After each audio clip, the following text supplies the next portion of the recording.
Hello, welcome. You've come to learn about wands. Yes, of course. I'll gladly share with you what I know. Sorry, I almost forgot. My name's Genevieve Ollivander. Yes, Mr. Ollivander is my father. He has taught me everything I know. Yeah. First, I think the most important thing about a wand is that there are sort of different components of them. You of course have the wood that the wand is made of, as well as core. Those are the two main things. Wands of course have other properties, as you would know, the length, the level of flexibility, things of that nature. But I think the most important thing, and the thing that many people notice, because it is the first thing you see, is the wood. So I think the first thing that we will go over today are the different wood types. Now first, I would like to read something from my father's notes that I think summarises it better than I could.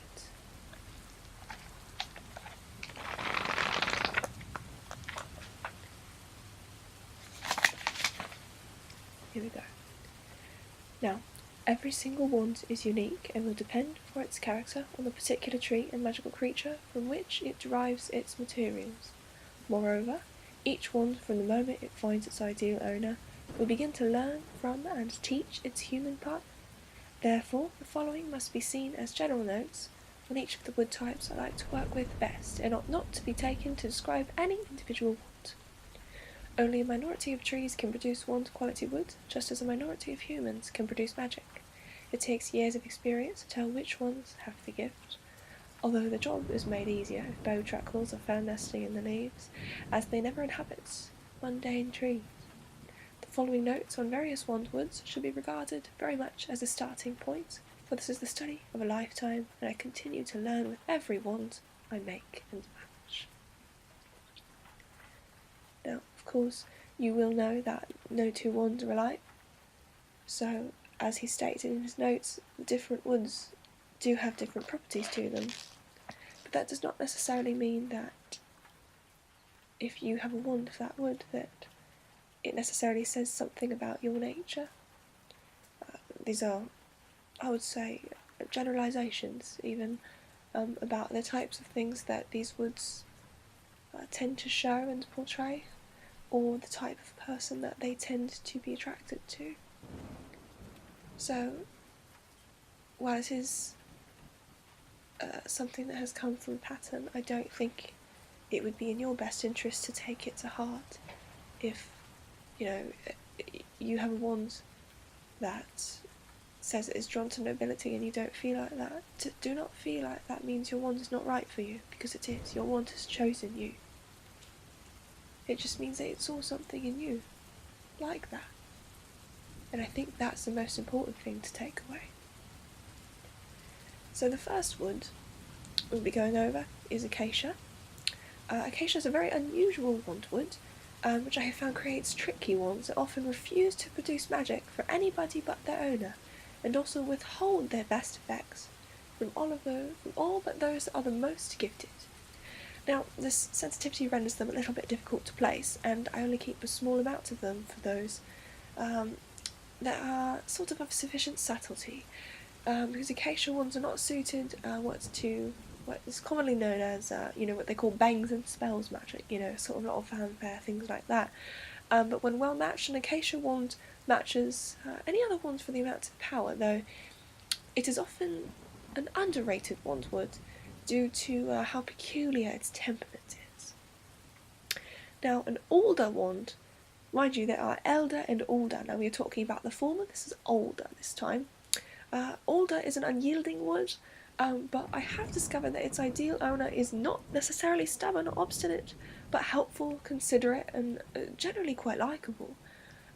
Most wand woods tend to seek similarity in the characters of those that they will serve best, but alder is unusual because it seems to desire in its owner a nature that is, if not precisely opposite to its own, then certainly very different. Now, when an alder wand is happily placed, it becomes magnificent, loyal, and of all the wand types, alder is the one that is best suited to non-verbal spell work. and that's where its reputation comes from for being suitable for only the most advanced witches and wizards. Because of course, if you've tried to do non-verbal spells, they are much more difficult to learn than, spells that require verbal cues. So, of course, that's where that reputation comes from. Well, that might not necessarily be the case. These ones just tend to be particularly good at those non-verbal spells. Now, applewood wands, there are not very many of them. They are powerful wands. They are best suited to someone who has sort of high aims and high ideals, because applewood wands mix very, very poorly with dark magic. It's said that the possessor of an apple wand will be well loved and long lived, and that seems to be the case. I've often noticed that customers that are very charming find their perfect match in applewood wands. An unusual ability, though, that I've noticed seems to come with owners of applewood wands is that they seem to have the ability to converse with other magical beings in their native tongues. Now, I don't think this has anything to do with the wand, but it is a pattern I have noticed among those that own apple wands. Now, Dylan Marwood, who is the author of Mer People, A Comprehensive Guide to the Language and Customs, if you've read that, he is an owner of an applewood wand. So, it's a sort of interesting thing to notice among that. Now, an ash wand only cleaves to its one true master, and it should not be passed on or gifted from the original owner, because it will lose power. This tendency is even more extreme if the core has unicorn hair. Now, old superstitions surrounding wands usually don't necessarily mean anything, but there's an interesting one regarding rowan, chestnut, ash, and hazel that seems to contain a small nugget of truth. I don't know, have you heard that one? Rowan gossips, chestnut drones, ash is stubborn, hazel moans. I don't know if you've heard that. Of course, it's silly, but in the case of ash, it seems to be true at least. Now, the wizards that tend to be drawn toward ash wands are also tend to be people that are not easily swayed from their beliefs, but someone who is maybe overconfident, that thinks that they are perfect for an ash wand, they insist on trying one, will most likely be disappointed. But the ideal owner of this wand might be stubborn and might be courageous, but is not someone that is arrogant. Now, aspen is a very interesting wand. It's a very interesting wand because of the way it looks. It's a very light white, which is a little bit unusual. Now, wand quality aspen wood is also very fine-grained, and it's very highly prized by wand makers because of the fact that it looks very much like ivory. It's very good for charm work. The proper owner of an aspen wand is often very accomplished at dueling, or at least they're destined to be so. The aspen wand is very suited to martial magic. Now, there was an infamous dueling club in the 18th century called the Silver Spears. Now, at the time, they were rumoured to only admit those that owned aspen wands, but it was a very secretive club, so you can never really know for sure. But for all it's worth, I do think it's true. In my experience, at least, those that own aspen wands are generally very strong-minded, very determined witches and wizards. They're more likely to be sort of very attracted to quests and things like that. This is the one that's most definitely for revolutionaries. People that sort of have that sort of changing the world mindset. Aspen wands do very well. Now, a beech wand is often drawn to those that are wise, and you can sometimes see this even in youths that are drawn to aspen wands, because if a young person sometimes can be wise beyond their years, or even someone that is not necessarily, you think of wise, you think of a wise old person, but someone can be wise in the sense that they have this sort of richness in their understanding and their experience, things like that.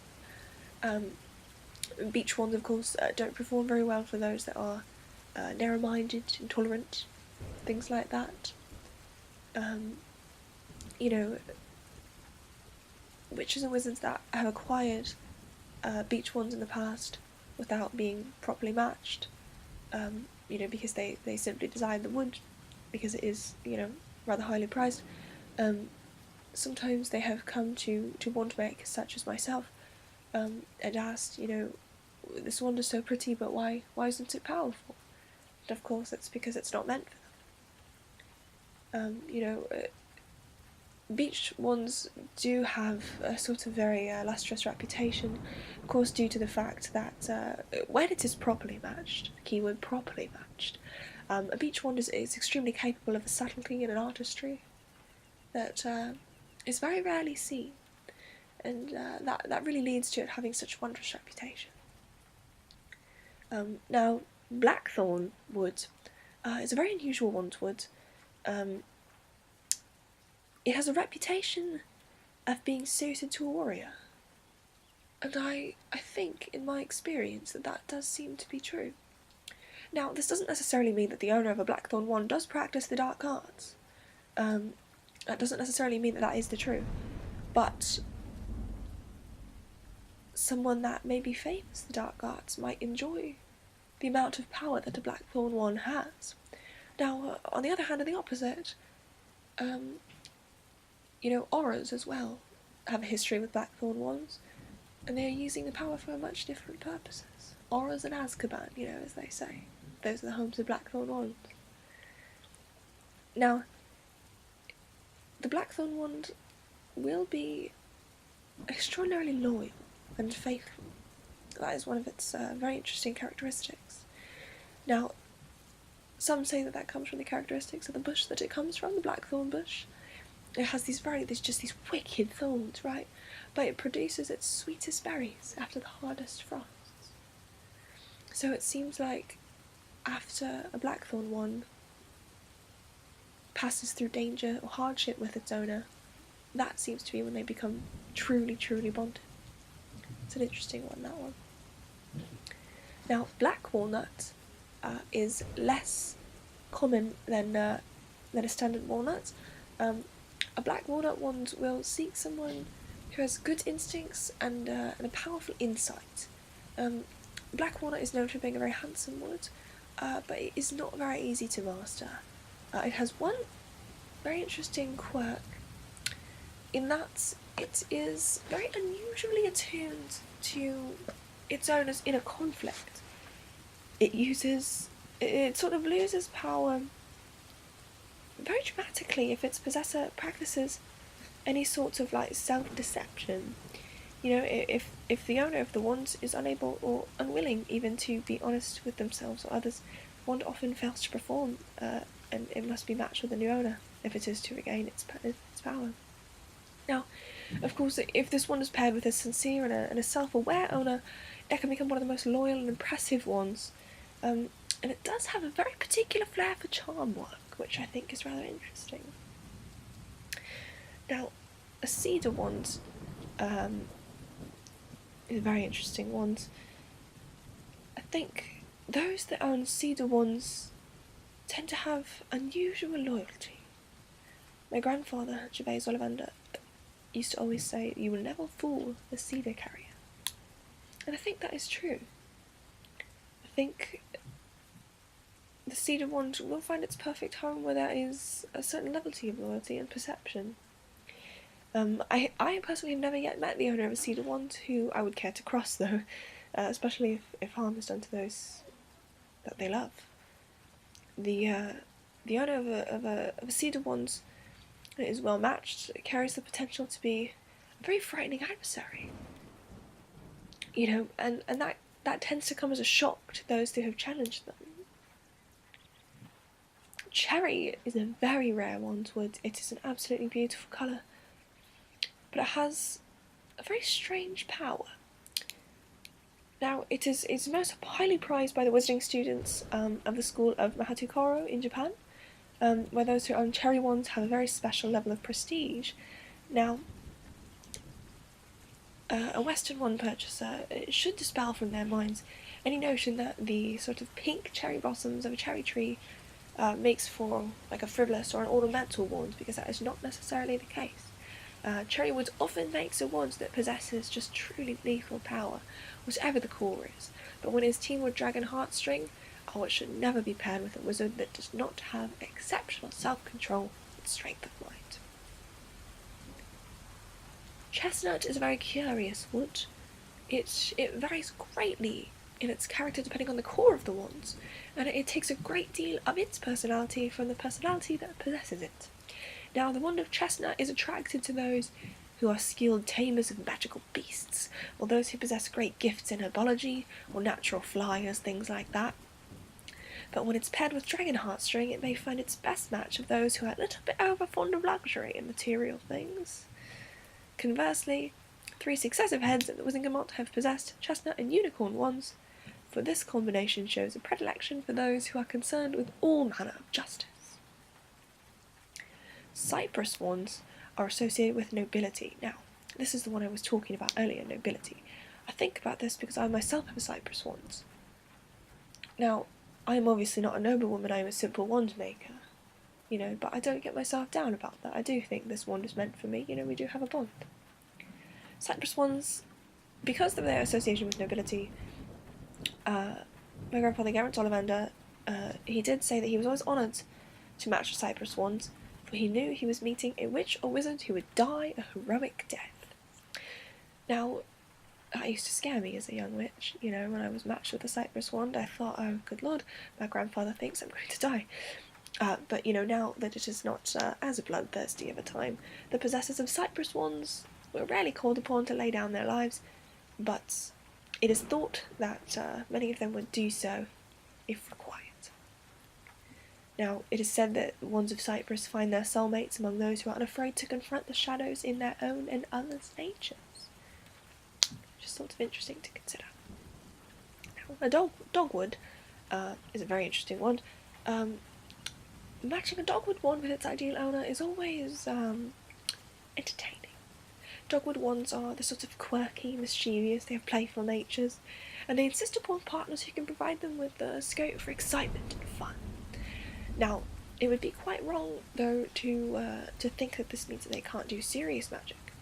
They've been known to perform outstanding spells, and when paired with a suitably clever wizard, they can produce just dazzling enchantments. But an interesting thing about them, though, is that, for some reason, many of them refuse to perform non-verbal spells. And, in fact, can be quite the opposite. They are known for being rather noisy. Now, ebony is, of course, a wand that people like a lot, just visually, because it has this sort of jet black appearance that is rather impressive, giving it a very interesting reputation. Now, this wand can do rather impressive combative magic as well as transfiguration. An ebony wand is happiest among people that have the courage to be themselves. Frequently ebony wands tend to be drawn toward non-conformists, very individual people, people that are comfortable with the status of being an outsider. Ebony wand owners have been found, very much on opposite sides of the coin, in the sense that members of both the Death Eaters and the Order of the Phoenix have possessed ebony wands. In my personal experience, it seems that the ebony wand's perfect match is one who will hold fast to his or her beliefs, no matter what the external pressure, and will not be swayed from their purpose. Now, Elder is a very interesting wandwood. There's a sort of mythology surrounding Elder wands. It is the rarest wandwood of all, of course. It also has a reputation of being rather unlucky.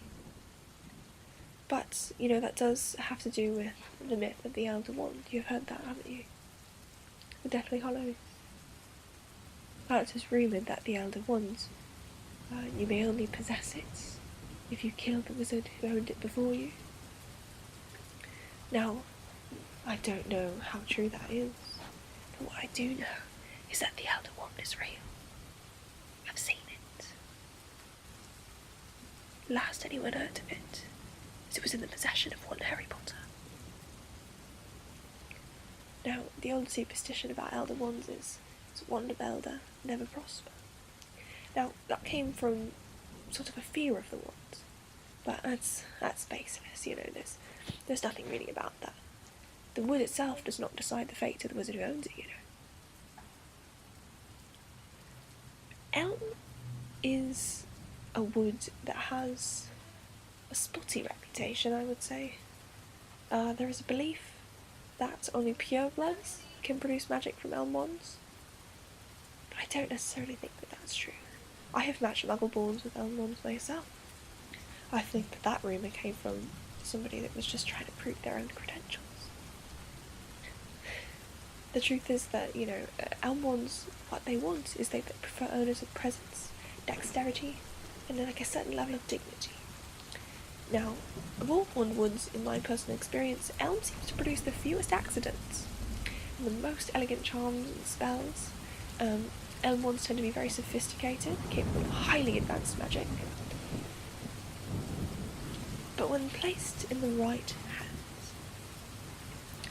Now again, this also seems to feed into the rumour that only purebloods can produce magic from an elm wand, but I will tell you that is not true.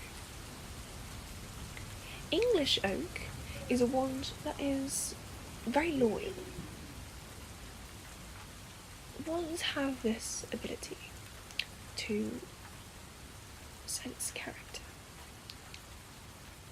and an English oak wand tends to prefer someone that has a powerful intuition and often an affinity for like natural magic, sort of creatures, plants, things like that. Now, the oak tree is called the king of the forest from the winter solstice up until the summer solstice, and its wood should only be collected during that time. Holly, of course, becomes king as the days begin to shorten again, and so holly should only be gathered as the year wanes. Now, this divide is believed to be the origin of the old superstition. Have you heard this one about oak and holly? It's the old superstition goes that when his wand's oak and hers is holly, then to marry would be folly. Now, again, many wand-related superstitions are, of course, completely baseless, and I don't, in my personal experience, think that this one is true.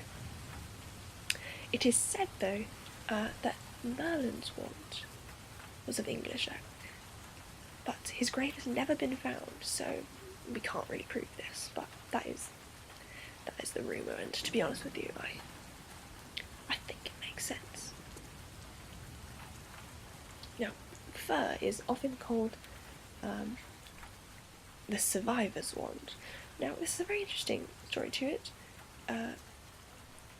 That comes from my great-great-grandfather, Gerbold Octavius Ollivander. Now, he said this because he sold a fir wand to 3 wizards who subsequently passed through some sort of mortal peril and made it out alive. Now, this wood comes from very resilient trees. The wands have staying power, strength of purpose, and they are poor tools in the hands of those that are indecisive. These wands are particularly suited to transfiguration, and they favour owners that are focused, strong-minded, sometimes rather intimidating. Now, Gregorovitch wrote that hawthorn wands tend to be contradictory. He said that they make a strange, contradictory wand as full of paradoxes as the tree that gave it birth, whose leaves and blossoms heal, and yet whose cut branches smell of death. Now, I disagree with Gregorovitch on a lot of things, but I do agree with him about hawthorn wands. They're complex and intriguing, and I find that the owners that suit them tend to be complex and intriguing in their own right. Hawthorn wands might be particularly suited to healing magic, but they're also adept at curses, and I personally think that has a lot to do with the owner of the wand. If you yourself lean toward healing, then I think the wand will follow suit. And if you tend to lean toward curses, well, the wand may follow suit. I have generally seen that the Hawthorn wand seems to be at home with someone who is has a conflicted nature. Now, that doesn't necessarily mean you're indecisive all the time, but it means that you have sort of 2 sides to you that may be sometimes in disagreement.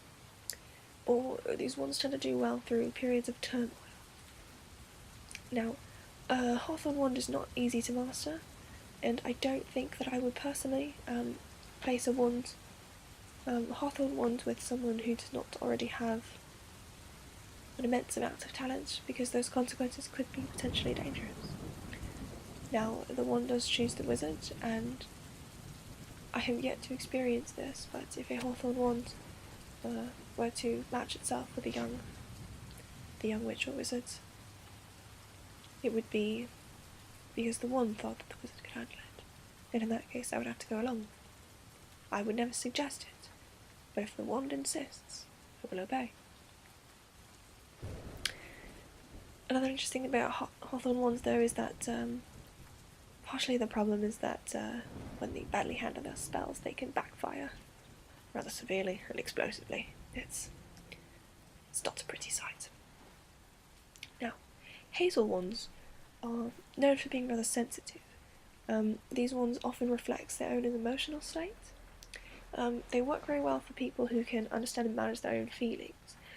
Other people should be very careful handling a hazel wand if its owner has recently become angry, because the wand will absorb such energy and sort of discharge it unpredictably. The positive aspect of a hazel, though, is that it is capable of very outstanding magic, and it is so devoted to its owner that at the end of its master's life, the wand seems to wilt, in the sense that it refuses to perform.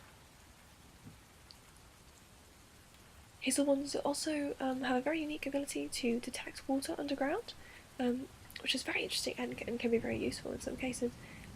If you do have a hazel wand, you may want to think about this. If you ever see a silvery, sort of like a tear-shaped puff of smoke, there's a concealed spring or a well beneath your feet. Holly is one of the more rare kind of wandwoods. Now, it's traditionally considered very protective, but it works most happily for those who may need help overcoming a tendency to be angry. At the same time, holly wands often choose owners who are engaged in some dangerous, often sort of spiritual quest. Holly is one of those woods that varies very dramatically in performance depending on the core of the wand. It is a notoriously difficult wand to team with a phoenix feather, because the wood has this sort of volatility that conflicts strangely with the phoenix's sort of detachment. Now, it is said that if holly wand is matched with a phoenix feather, nothing and nobody should stand in their way. Now, you didn't hear this from me, but Mr. Harry Potter was matched with the holly wand, the phoenix feather core, and I think that's why he was able to defeat the Dark Lord. It's been years and I still don't feel comfortable saying his name. Of course, he didn't have his wand at the end, you know. It was broken. But the wand knew that he would be able to do it, I think. The wands always know. Now, hornbeam wands, they tend to select people that are sort of very passionate. Some would say obsessive, even. My father owned a hornbeam wand, and those that knew him would certainly say he was rather obsessive. Still is, just less so in his old age. Don't tell him I said that, though. Hornbeam wands tend to adapt very quickly.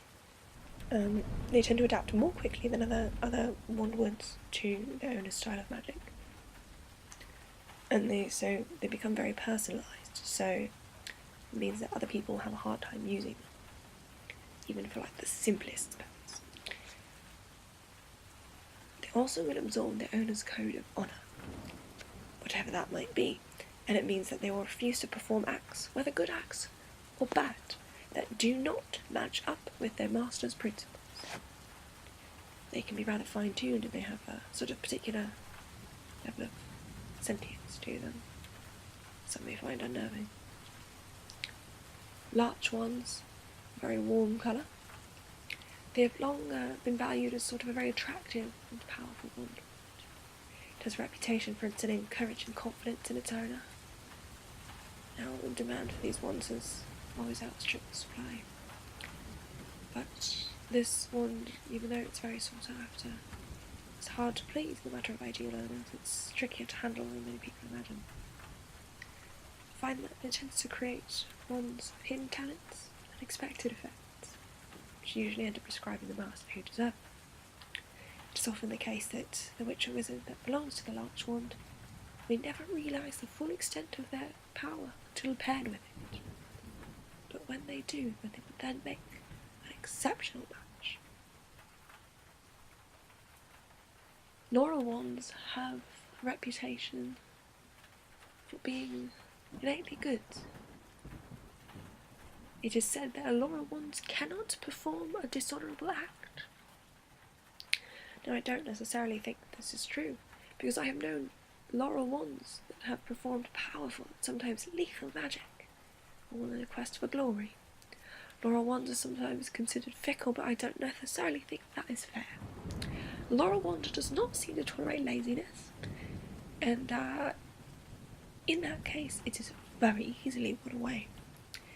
But if it is not, it will cleave happily to its first match forever, and has an unusual and very engaging attribute, this during a spontaneous lightning strike if another witch or wizard does attempt to steal it. Maple wands tend to choose people who are travellers or explorers. They're not sort of stay-at-home wands, as it were. They prefer ambition, otherwise their magic can grow heavy and a little bit lacklustre. Fresh challenges and regular changes of scene can cause the wand to literally shine. It'll burnish itself as it grows with its partner in ability and in status. It's a very beautiful wood, it's a very desirable wood. But of course, wand of quality maple is very, very costly. Possession of a maple wand, of course, by some, is considered to be a mark of status, because it has a reputation as the wand of high achievers. Pear is a golden-toned wood. It has splendid magic abilities, and it gives its best magic in the hands of those that are very warm-hearted and generous and wise. Possessors of pear wands are, in my personal experience, usually popular, well-respected. I don't know of a single instance in which a pear wand has been discovered in the possession of a dark witch or wizard. Pear wands are among the most resilient, and I have often observed that they may still present a remarkable appearance of newness, even after many years of hard use. They are extremely, extremely beautiful. Now, pine wands tend to choose an independent and individual master, who may be perceived as a loner, intriguing, even mysterious. Pine wands tend to enjoy being used creatively, and unlike some other ones, they will adapt unprocessedly to new methods and spells. Now, many wand makers insist that pine wands are able to detect owners who are destined for long lives. And that seems, in my experience, to be true. I've never personally known the master of a pine wand to die young. And the pine wand is also another one that is very sensitive to non-verbal magic. Poplar wands have a reputation all their own. If you seek integrity, search first among the poplars. Something that Gerald Ollivander used to say, and I think that is true. These wands tend to be reliable, consistent. They tend to have a strength and a uniform power. They tend to be happiest when they're working with a witch or wizard who has a clear, more vision. There's a tired old joke, it's very tired, but they used to say that no poplar wand has ever chosen a politician. But of course that's not true. Two of the ministry's most accomplished ministers of magic, Eldritch Diggory and Evangeline Orpington, of course have had Ollivander-made poplar wands. Now, red oak is an interesting one. It is thought that red oak is a sign of its owner's hot temper. Now that is not necessarily the truth, but red oak wands do tend to like those who have unusually fast reactions. which means it's perfect for dueling. It's less common than the English oak, but its ideal master is light of touch, quick-witted, adaptable, often someone who is a creator of like trademark spells, and a good person to have beside you in a fight. Red oak wands are also, in my professional opinion, extraordinarily beautiful. Now, red wands have a reputation opposite to elder. These wands tend to have a reputation as being lucky. Now, wand quality redwood is in one of those ones that it is in very short supply but is almost constantly in demand because of the fact that it is considered to be very lucky. Now, as is the case with these sort of wand myths, it is not necessarily the truth that the wand itself is lucky, but these wands are strongly attracted to witches and wizards who already possess the admirable ability to fall on their feet, like a cat does, to make the right choice every time to snatch advantage from catastrophe. But these wands, when they are matched, it is always intriguing, and I usually expect to hear of very exciting tales when I send a redwood wand out from my shop. Now, rowan wands. People tend to like these wands because they are reputed to be more protective than other wands, and that does, in my case, seem to be the truth. They are very good at defensive charms, ones that are even especially strong and difficult to break.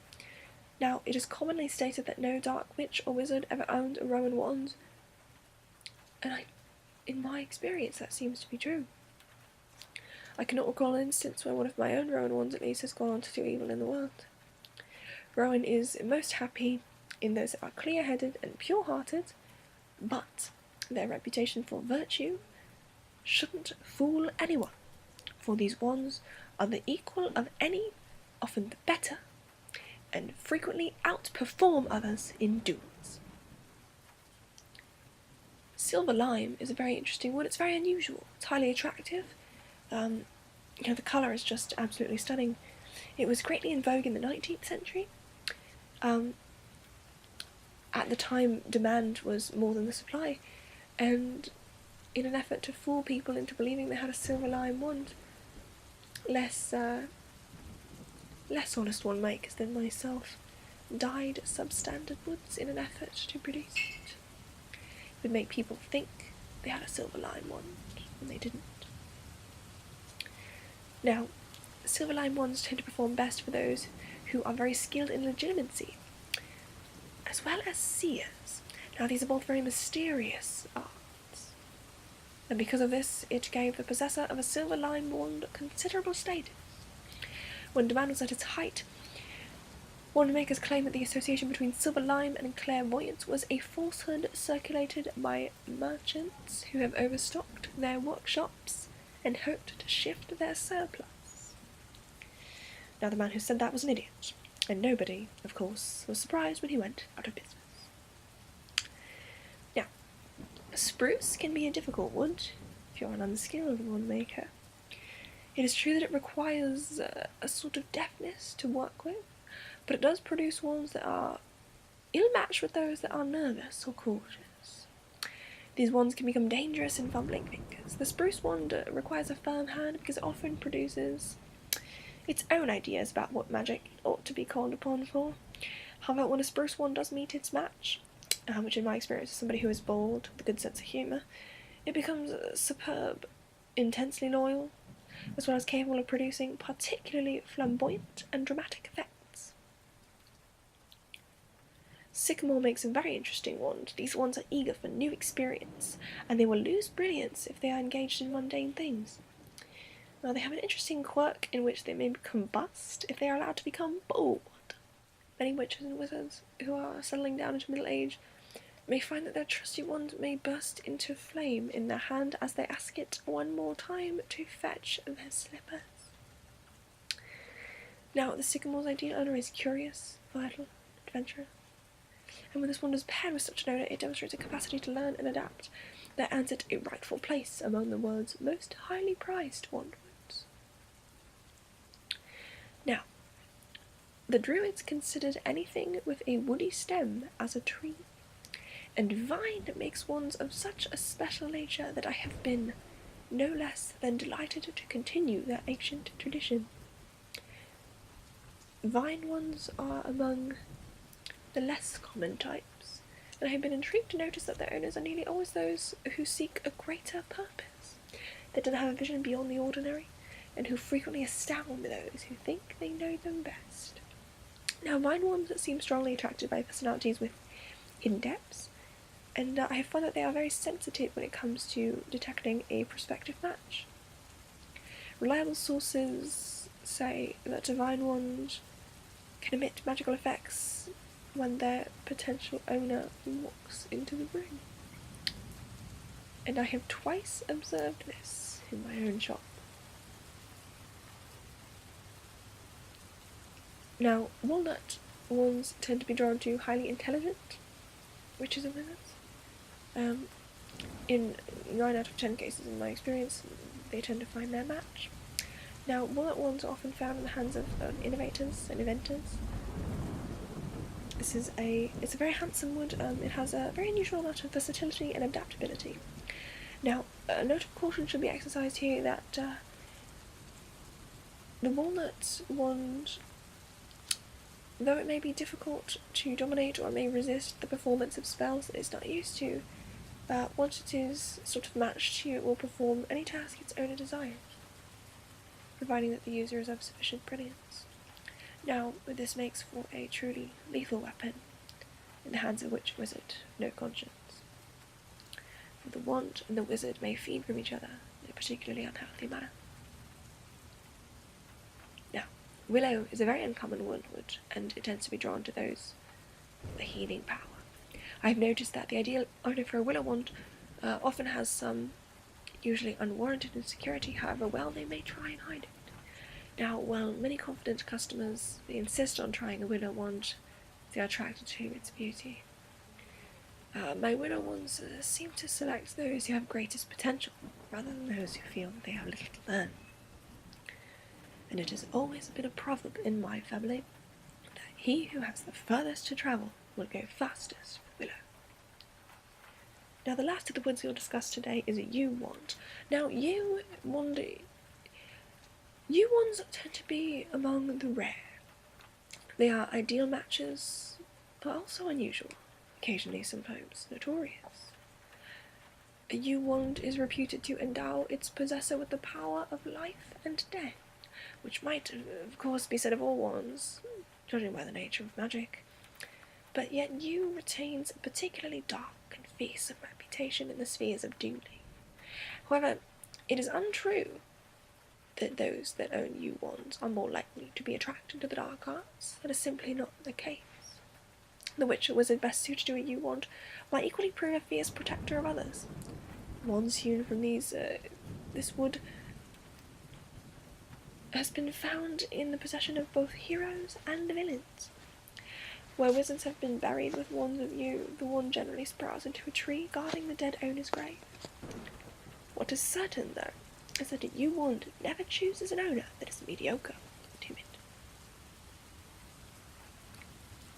Now, another aspect of a wand that is very important is the core.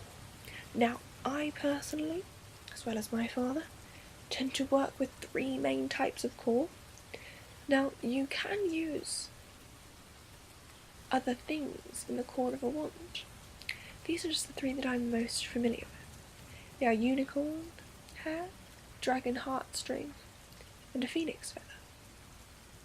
Now, if you followed the Triwizard tournament in which Mr. Harry Potter took place, you may be interested to know that Miss Fleur Delacour, the core of her wand was in fact the hair of a feeder taken from her grandmother. She, of course, is an extraordinary witch, and so I think that other cores that are not these 3 should not be doubted. These are just the 3 that I work with. I do apologise for the noise outside. There seems to be some sort of ruckus going on in Diagon Alley today. That's all you can do to keep out the noise, you know. Now, unicorn hair generally produces the most consistent magic, It is the least subject to fluctuations and blockages. Wands with unicorn cores are generally the most difficult to turn to the dark arts. They are the most faithful of all wands, and they usually remain strongly attracted to their first owner. It does not matter whether he or she is an accomplished witch or wizard. They are loyal. Now, minor disadvantages of unicorn hair is that they do not make the most powerful wands on their own, although when paired with the right wood, will produce fantastic effects. Now, they are prone to melancholy if they are seriously sort of mishandled, which means that the hair within the wand may die, as they say, might need replacing. Now, dragon heartstrings, generally, seem to produce wands that have the most power. They are capable of the most flamboyant spells. Dragon wands tend to learn more quickly than the other types. They can change allegiance if they're one from the original master. They always bond strongly with their current owner. Dragon wands tend to be the easiest to turn to the dark arts, though it will not sort of incline that way of its own accord. It is also of the three cores that I work with that tends to be the most prone to accidents. It can be somewhat temperament. Now, phoenix feather is the rarest core type.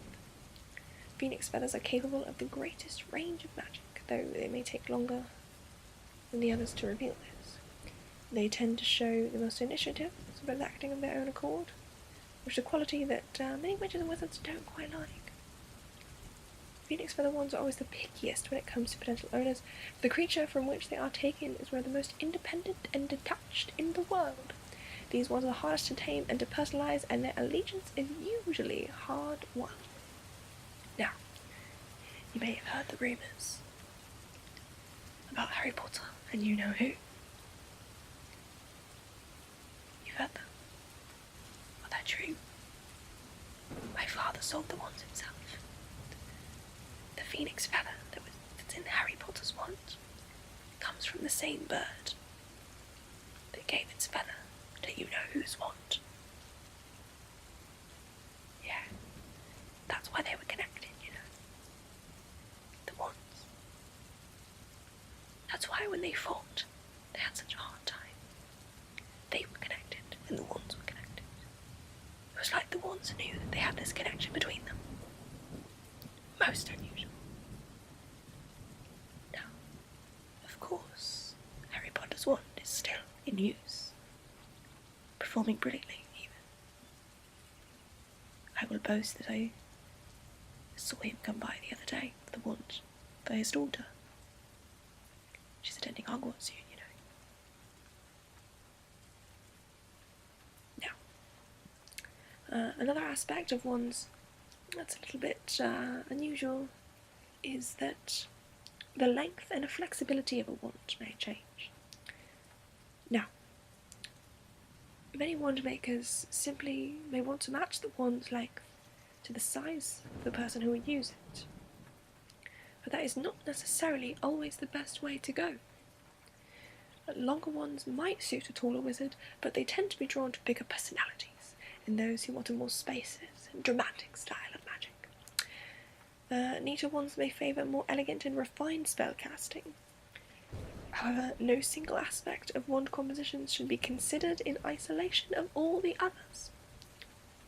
So the type of wood, the core, and the flexibility may either counterbalance or enhance the attributes of the wand's length. Most wands will be in the range of between 9 and 14 inches. While I have sold extremely short ones and very long ones, these are exceptionally rare. In the latter case, a physical peculiarity demanded excessive wand length.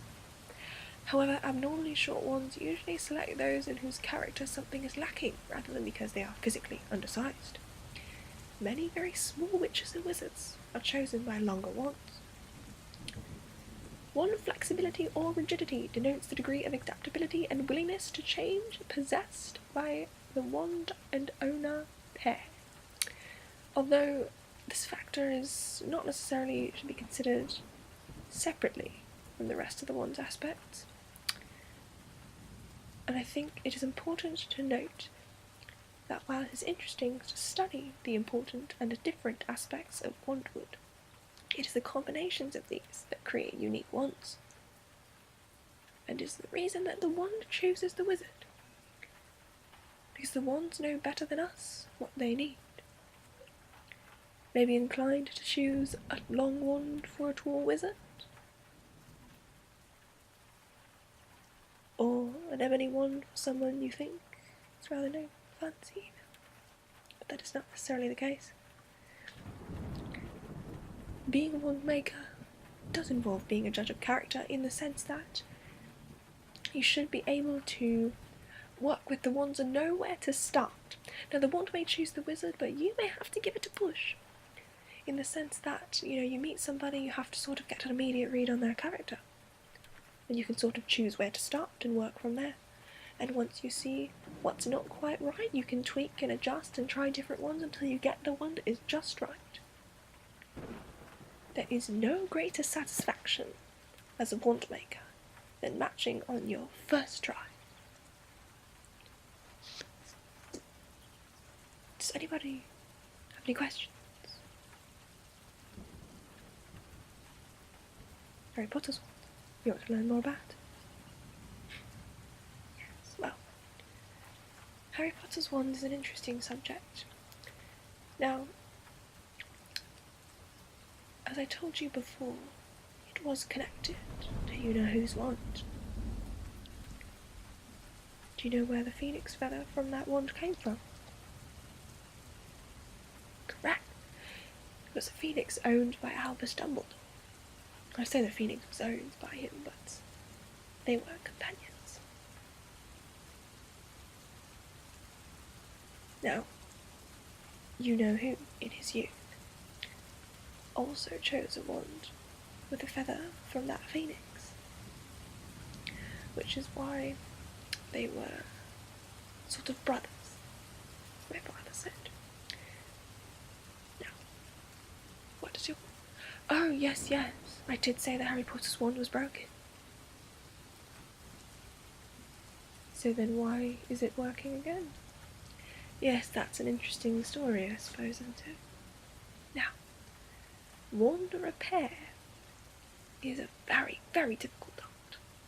Usually the repair of a wand is impossible, but I've seen it. I've seen the wand and I know it well.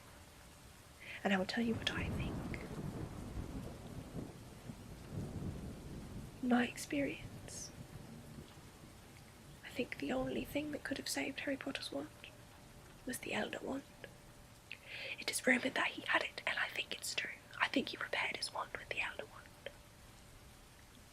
He was rather fond of his wand. I don't think he's using the Elder. I don't know what he's done with it. I think it's true that he has it. There's no other option. He must. For he brought his wand to my father to try to fix it. There was nothing he could do. He saw it. He saw that it was broken. I think he repaired the Elder Wand. Now, if you run into Harry Potter himself, you can ask him. I personally don't know. I wasn't there. Only a few people were there. So, on that note, I hope you have all enjoyed, or at least been relatively interested in knowing a little bit about wandwoods, and I hope you will leave this experience a little bit more educated than you came in. Now, I hope that I can see you again soon. And if you do not yet have a wand, maybe I can help.